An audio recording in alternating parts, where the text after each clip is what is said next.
my friend and not a stranger. For none of us has life in himself, and none becomes his own master when he dies. For if we have life, we are alive in the Lord. And if we die in the Lord. So then, whether we live or die, we are the Lord's possession. Happy from now on are those who die in the Lord. So it is, says the Spirit, for they rest from their labors.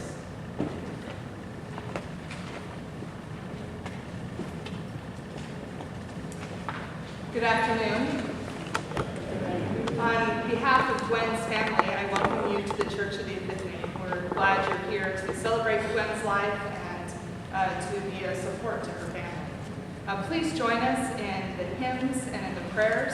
Everything that you will need is found in your bulletin.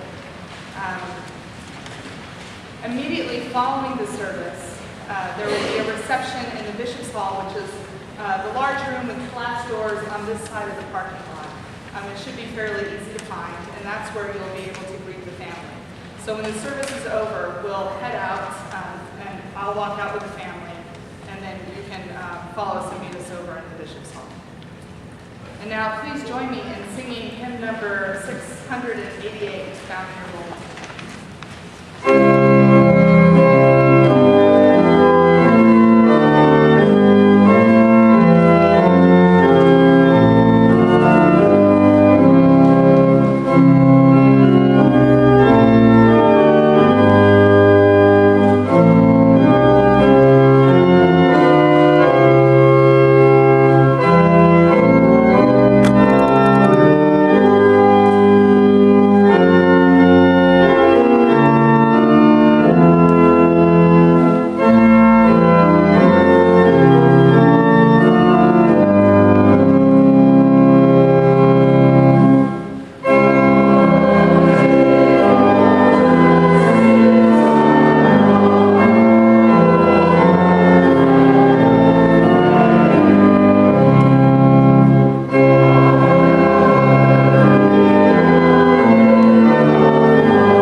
glorious resurrection of your Son, Jesus Christ, destroyed death and brought life and immortality to light. Grant that your servant Gwen, being raised with him, may know the strength of his presence and rejoice in his eternal glory, who with you and the Holy Spirit lives and reigns, one God, forever and ever. Amen. Most merciful God, whose wisdom is beyond our understanding, deal graciously with Gwen's family and friends in their grief. Surround them with your love, that they may not be overwhelmed by their loss, but have confidence in your goodness and strength to meet the days to come. Through Jesus Christ our Lord. Amen. Please be seated. We'll begin our time of remembrance now. I'd like to invite Rick.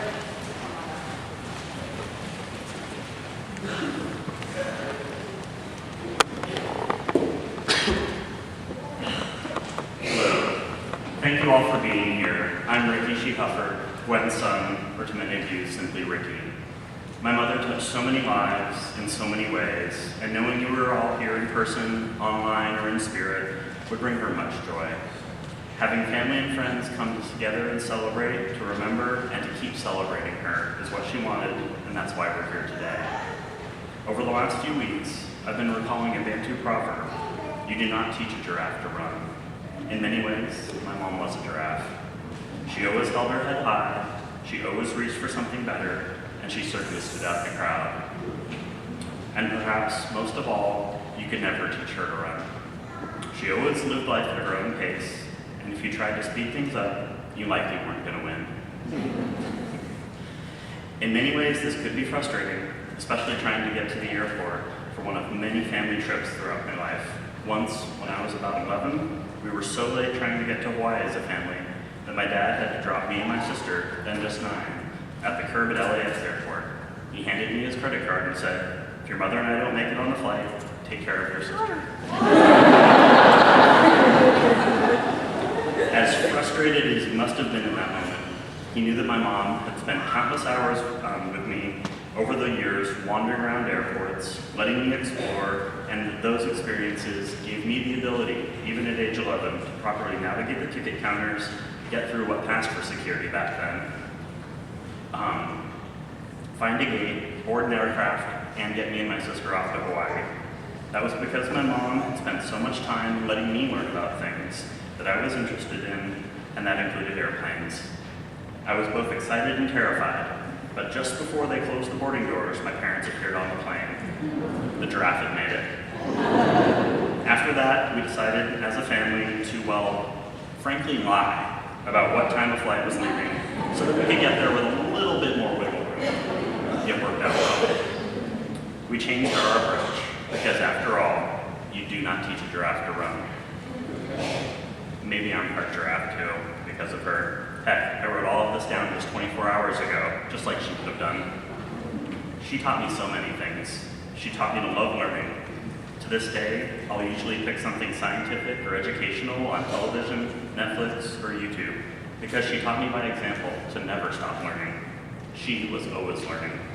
Browsing and collecting hundreds and possibly thousands of articles, magazines, and medical journals over the years. Once the internet age got into full swing, she would devote countless hours to researching things online, often for her patients so that she could stay on top of the latest clinical research and drug advancements for them, always printing the web pages out in their entirety, usually jotting down notes about who to give the article to or how it related to a particular case that week. She did this for friends and family too.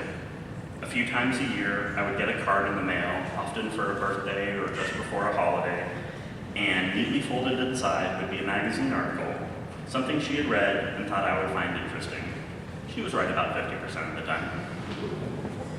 Sometimes she would just email, or in many cases, forwarded email of something she read, hoping to pass on an interesting tidbit or something that she thought I'd find interesting. I'm sure I'm not alone in this room when it comes to that, because not only did she love to learn, but she loved to help others learn as well, always sharing her knowledge and passion for its pursuit with the people who mattered to her. My mother was also an incredibly warm and welcoming person. Each of us here has felt that in some way, large or even small. I know that for me, the most important example of that is how she welcomed my husband Shane into our family the start, she treated both of us as her sons, and loved seeing and hearing from both of us. I know she loved and appreciated him, not because he's the reason she got to see me happily married before she passed, but because he made me spend more time with her, in person for dinners and visits when we lived in Thousand Oaks, and more frequent calls when we moved off to Seattle. I don't think I ever told my mom, but it was because of how close Shane is with his mother and the example he set for me that I was closer with her in the last 5 years than perhaps I'd ever been as a kid. I know she cherished the extra time she got to spend with us both. Time mattered to her. Gwen gave each of us her time, and for that, we are grateful. She left us behind so that we could continue to give our time to others. Goodbye, Mom, and for you, I'll keep on giving my time.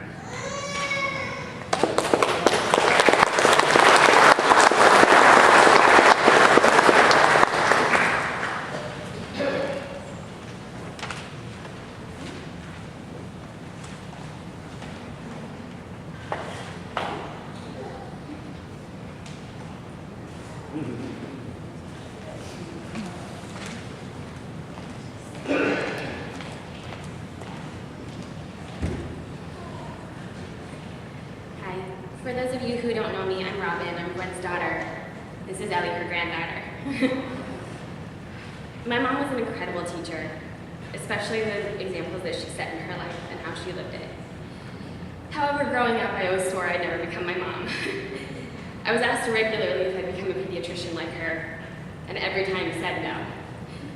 Well, turns out not only did I become a pediatrician, but also became a lot like her in many ways.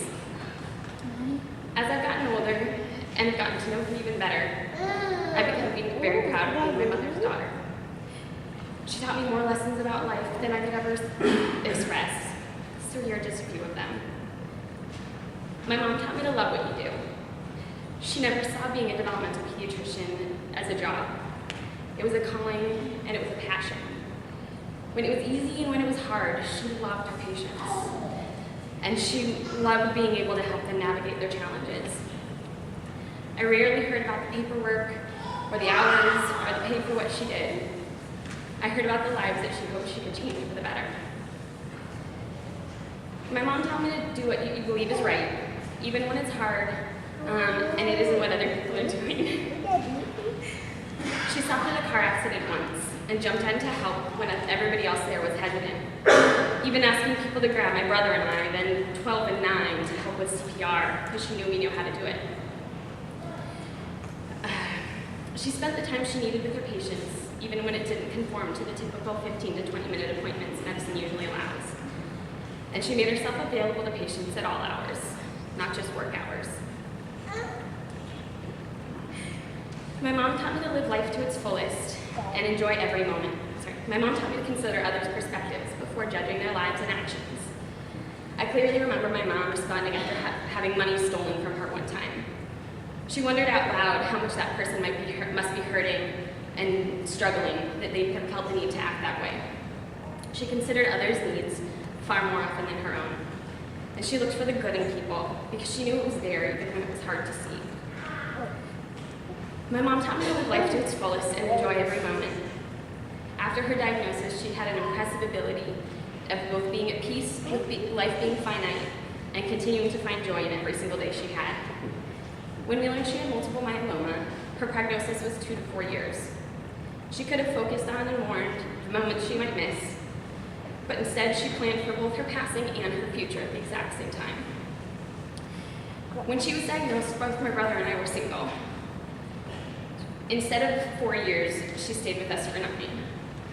Before she left, she danced at both the weddings of my brother and I, got to be at her granddaughter's birth, and traveled to see friends and family even in her last weeks. But everybody knows my mom.